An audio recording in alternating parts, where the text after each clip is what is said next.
Dear Abby is an American advice column founded in 1956 by Pauline Phillips under the pen name, Abigail Van Buren, and carried on today by her daughter, Jeanne Phillips, who now owns the legal rights to the pen name.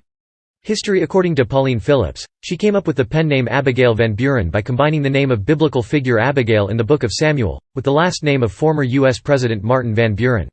The column was syndicated by the McNaught Syndicate from 1956 until 1966, when it moved to Universal Press Syndicate.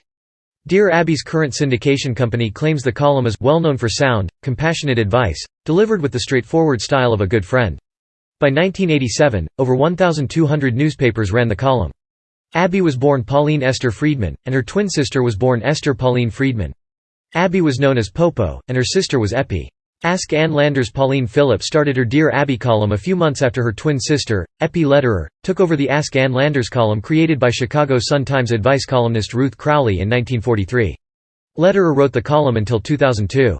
This produced a rivalry and lengthy estrangement between the two sisters.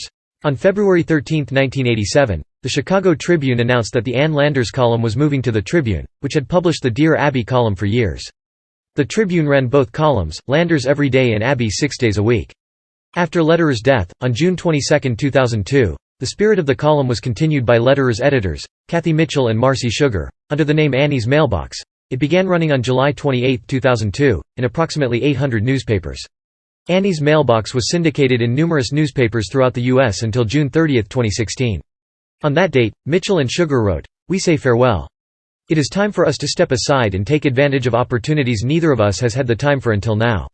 They also introduced columnist Annie Lane, known as Dear Annie. In comparing the columns written by each of the sisters, the Jewish Women's Archive wrote that, both columns were characterized by a straightforward tone, practical advice, and a firm but modern moral sensibility, and that, both women used humor, including sarcasm and one-liners, in their responses. Change-in writer Pauline Phillips wrote the column herself until 1987, at which time her daughter, Jeanne Phillips, began writing the column with her. In December 2000, the elder Phillips wrote a column identifying her daughter as her co-creator, and added, "I will continue to work on this column until my maker calls me home." 20 months later, the Phillips family revealed that Pauline was suffering from Alzheimer's disease. Although the change in authorship took place in 2000, the official statement, which included adding, "Dear Abby is written by Abigail Van Buren, also known as Jeanne Phillips, and was founded by her mother, Pauline Phillips," to the bottom of each column, was not made until July 2002. Pauline Phillips died on January 16, 2013, aged 94. Impact. Dear Abby, which has a readership estimated at 110 million and which the New York Times described as a staple in American households for decades, has been accused of being out of step with changing times. A 2016 column seemed to place the blame on a teen girl who had been sexually assaulted, and a 2018 column, which said that traditional Western names are preferable for newborns with half Indian heritage, gave rise to accusations of xenophobia.